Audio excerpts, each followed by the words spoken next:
အားလုံးပဲမင်္ဂလာပါညီတို့ channel ကနေကြိုဆိုပါရစေဒီတစ်ခါကျွန်တော်ဝင်ပြပါမယ့်အကြောင်းအရာကတော့ကျွန်တော်တို့ဒီ BK ပေါ့နော် BK ကိုကျွန်တော်တို့ phone application မှာ Android phone မှာပေါ့နော်အဲ့ဒါကိုဘယ်လိုဒီ phone မလဲပေါ့နော်အဲ့ဒါနဲ့ပတ်သက်ပြီးတော့ဒီဘယ်လို down မလဲဆိုတော့နဲ့ပတ်သက်ပြီးတော့ကျွန်တော်ဝင်ပြပါမယ်ဆိုတော့ဒါဒီကျွန်တော်ရဲ့ဒီ blog မှာရှိတယ်ကျွန်တော်ညီဇော် blog မှာရှိတယ်ပငယ်ချင်းတွေအတွက်ပေါ့နော်ကျွန်တော်ဝင်ပြတာပဲဖြစ်ပါတယ်ဆိုတော့တခြားဒီလူတွေတော့အကုန်လုံးပါတော့ပေါ့နော်ဒါပေမဲ့ဒီကျွန်တော်ရဲ့ဒီ YouTube မှာ subscribe လုပ်ထားတယ်ဖြစ်ဖြစ်မလုပ်ထားတဲ့ video တွေဖြစ်ဖြစ်ဒီကျွန်တော်တောင်းဆိုထားတယ်လို့ပေါ့နော်ဒီ blog ဒီ BK ကိုဘယ်လိုဖုန်းမလဲဆိုတော့ပတ်သက်ပြီးတော့ကျွန်တော်တောင်းထားတဲ့ရှိတယ်ဆိုတော့ကျွန်တော်ဒီနေ့ဝင်ပြပါမှာဖြစ်ပါတယ်ဆိုတော့ကျွန်တော်တို့ဒီကိုအပြည့်စုံမပေါက်ခင်မှာကျွန်တော်ရဲ့ YouTube channel ကို subscribe လုပ်အတွက်ဖိတ်ခေါ်ပါတယ်ဆိုတော့ဒီ subscribe မလုပ်ရ Facebook ပေါ့နော်ပြီးလို့ရှိရင်ကျွန်တော်ကိုဒီမှာဒီ Facebook မှာ like လုပ်ထားလို့ရပါတယ်ဟုတ်ကဲ့ပါဆိုတော့ကျွန်တော်ဖတ်ကြည့်ရမယ်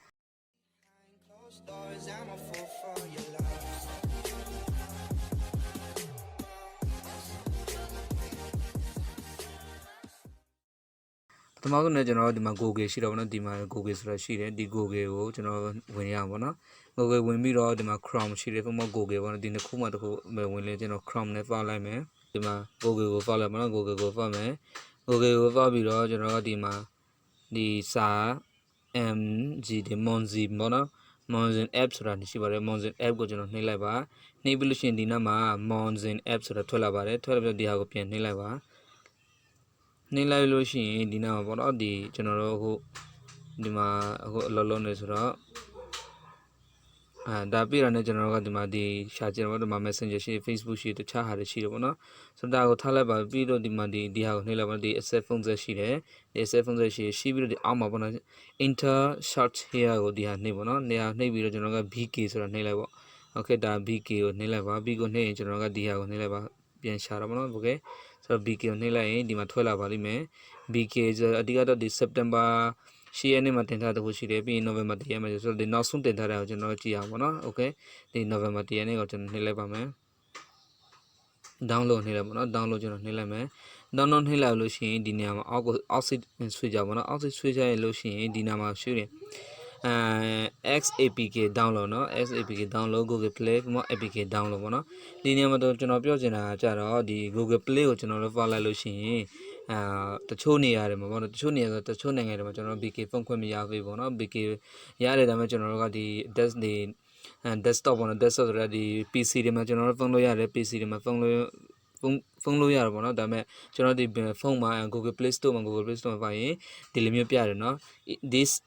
this item isn't available in your country ကျွန်တော်တို့နိုင်ငံမှာဒါလည်းဖုန်းလို့မရဘူးပေါ့နော်ဆိုတော့အဲ့လိုမျိုးပြရတယ်ဆိုတော့ကျွန်တော် back ကိုဒီမှာဖောက်လိုက်မယ်เนาะဘာကြောင့်ဖုန်းလို့မရဆိုတော့ဒီဖုန်းလို့ရတယ်ကိုယ့်ရဲ့ဖုန်းနဲ့ပဲနဲ့ဖုန်းလို့ရတခြားရတယ်ဖုန်းလို့ရတယ်ဒါပေမဲ့ဒီလိုမျိုးဖုန်းမှာကျွန်တော်က download ဆွဲလို့မရဘူးပေါ့နော်အဲ့ဒါကျွန်တော်ပြောချင်တာပါ okay ပါကျွန်တော် back ကိုဖောက်လိုက်မယ်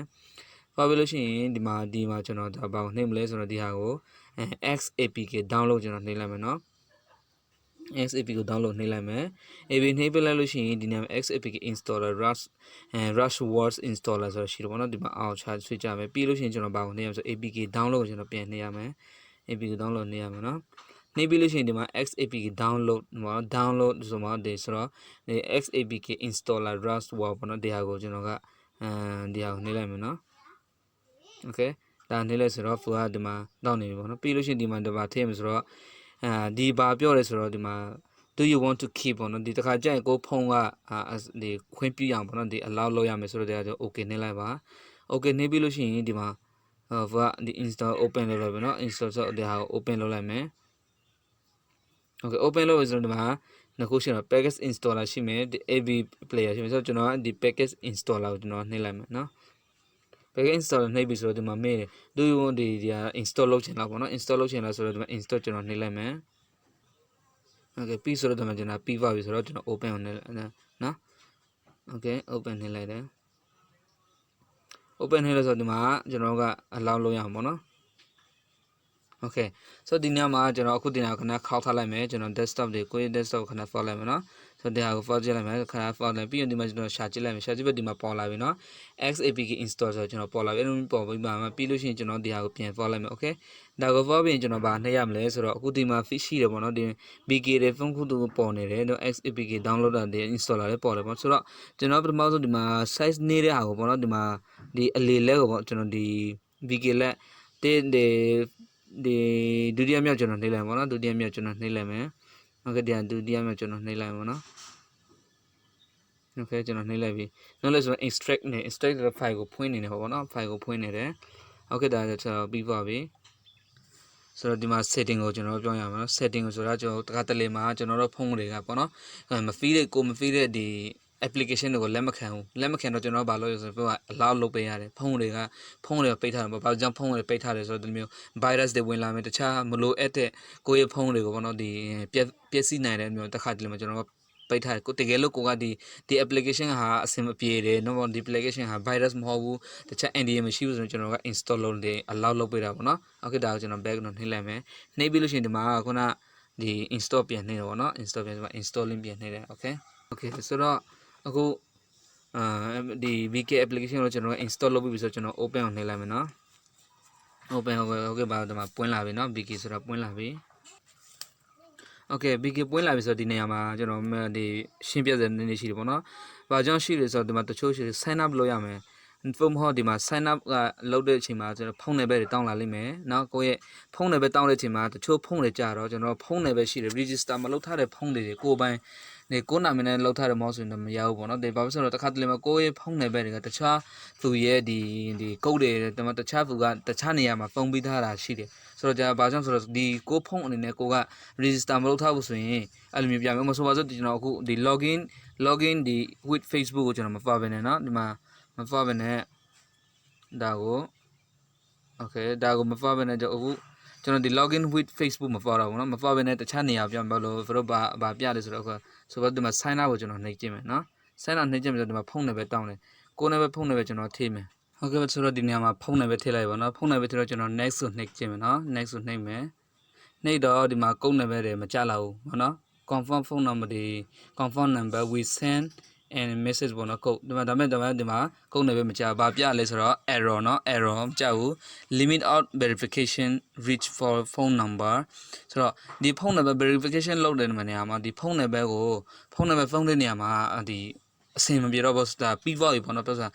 verification ပေးတဲ့နေရာမှာဖုန်းနံပါတ်ပေးတဲ့နေရာမှာတစ်ခါဖုန်းကအများကြီးဖြစ်သွားတဲ့အတွက်ကြောင့်ပုံမှန်ဒီဖုန်းနံပါတ်ကိုတရားရောက်က verification နေရာမှာဖုန်းလိုက်ပြီဘာကြောင့်လဲဒီဖုန်းနံပါတ်ကျွန်တော် register မလုပ်ထားဘူးเนาะဒီမှာ map မတင်ထားတဲ့ sync ကပ်ဖြစ်တဲ့အတွက်ကြောင့်ဒီမှာဒီတရားရောက်ကဒီဖုန်းနံပါတ်ကိုတခြားနေရာမှာဆိုမှတခြား application မှာဖုန်း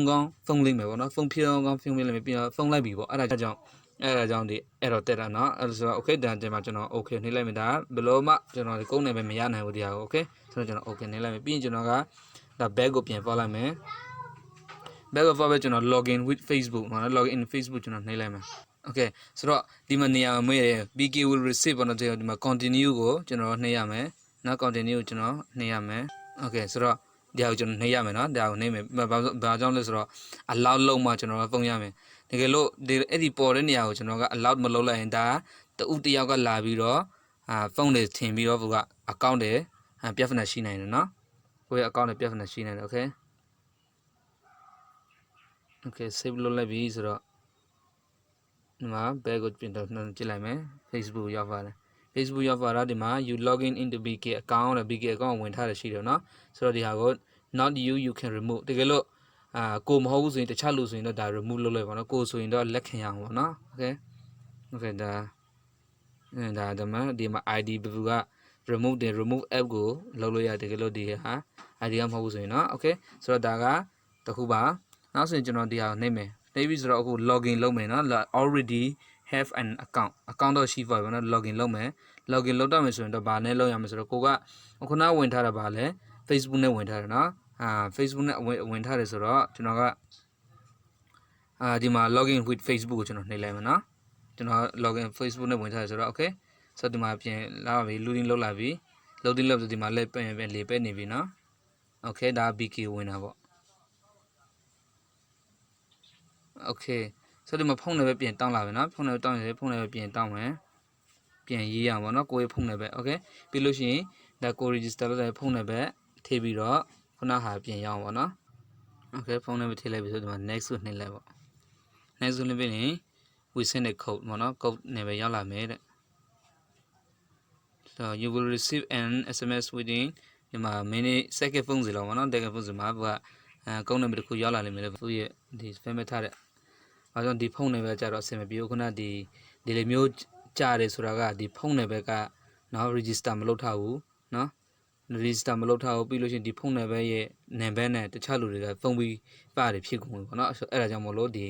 ကိုယ့်ရဲ့ဒီ register မလုပ်ထားတဲ့အတွက်ကြောင့်နော်မှတ်ပုံမတင်ထားတဲ့အတွက်ကြောင့်ဒီဖုန်းနံပါတ်ကိုကုန်းနံပါတ်တွေမကြားလာတာဖြစ်တယ်နော်ကျင်းကြတာပဲဖြစ်တယ်အဲ့ဒါကြောင့်မို့လို့ကိုက BK account ဖုန်းတော့မယ်ဆိုရင်ဖုန်းနံပါတ်မှန်မှန်ကန်ကန်ဖုန်းနံပါတ်လိုတယ် register မှတ်ပုံတင်ထားတဲ့ဖုန်းနံပါတ်လိုတယ်ပြီးမှပဲကျွန်တော်ကဒီဖုန်းမော့ဒီမှာ Facebook account ဆိုရင်လည်း Facebook ပေါ့နော်အခုန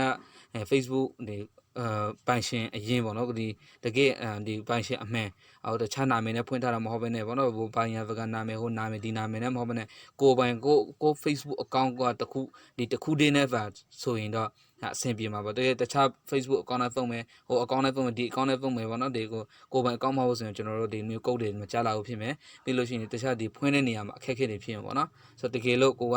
Facebook account တွေဒီ link လုပ်တဲ့အချိန်မှာ VK နဲ့ Facebook နဲ့ link လုပ်တဲ့အချိန်မှာကိုပိုင်ဒီ account ကတကယ်ကိုပိုင် account ဆိုလို့ရှိရင်ဒါပို့ပြီးတော့မြင်နိုင်မယ်ဘာလို့ဆိုတော့VK ကကြတော့ဒီverify လုပ်ပါတော့ဒါဘယ်သူလဲတကယ်ရောပိုင်ရှင်ဟောက်ရလားပေါ့နော်ဘာမှမဟုတ်တခြားလူတွေဟာတွေကိုဖုန်းနေတာလားအဲ့လိုမျိုးဟာတွေစစ်တယ်နော်အရင်page လုပ်ပြီးမှပဲ VK ကိုဖွင့်ခွင့်ပေးတော့မှာ okay ဆိုတော့ဒီမှာကျွန်တော်VK တဲ့ကောင်းတယ်မကြလားဘာကြောင့်မကြလားဆိုတော့ကျွန်တော် video နော်မကြလာတဲ့အကြောင်းရင်းကတော့ဒီဟာဘာကြောင့်ကြလာလဲဆိုရင်ဒီမှာကြည့်ကုန်းနေပဲမရှိဘူးเนาะကုန်းနေမှာမချက်လာဘူးဒီမှာကုန်းနေပဲမရှိလာဘူးเนาะကုန်းနေပဲမရှိလာဘူးဘာကြောင့်မရှိလာလဲခုနပြောတဲ့အတိုင်းပဲဒီဖုန်းနေပဲက register မလုပ်ထားလို့ကုန်းနေမချက်လာဘူးโอเคเนาะဆိုတော့ဒါလည်းဒါကုန်းနေပဲပြီးတာနဲ့ဒီကုန်းနေပဲကိုယ့်ရဲ့ message မှာပေါ့เนาะဖုန်းနေပဲနဲ့ message မှာကုန်းနေပဲရောက်လာမယ်ပြီးလို့ရှိရင်ဒီကုန်းနေပဲထိလိုက်တာနဲ့ဒီမှာထိလိုက်ပြီးတာနဲ့ okay နှိပ်လိုက်ပါတော့ okay နှိပ်ပါဆို go ဆိုရင်ဒါ big account ရောက်ပါပြီဟုတ်ကဲ့ပါဒါကြတော့ကျွန်တော်တို့ဒီBK account ကိုဘယ်လိုဖွင့်လဲဆိုတော့လည်းပဲပြီးတော့နော်ဘယ်လို install လုပ်မလဲဆိုတော့လည်းပဲ face ပြောပါတာပြီပဲတကယ်လို့ကုန်းလည်းမကြလာရှိရင်ဒီလိုမျိုးအခုနကကျွန်တော်ပြောခဲ့တဲ့အတိုင်းပဲအခက်အခဲတွေကိုမကြုံအောင်ပေါ့နော်ကိုရေးမှာအကုန်လုံးအစင်ဖင်တော့လုပ်ထားဖို့လိုတယ်ဟုတ်ကဲ့အဲ့လိုမျိုးပါပဲကျွန်တော်တို့ BK account ကိုရမှာဖြစ်ပါတယ်ဟုတ်ကဲ့ပါအားလုံးပဲကျေးဇူးတင်ပါတယ်ဒီလိုမျိုးကြည့်ရှုပြီးတော့ပါနော်ဒီအဆုံးထိကျွန်တော်တို့ကျေးဇူးတင်ပါတယ်ဒီကျွန်တော် channel ကိုလည်းsubscribe လုပ်မေးလို့အတွက်ဒီ logo တင်မိမှနေလို့ဟုတ်ပါကျေးဇူးတင်ပါတယ်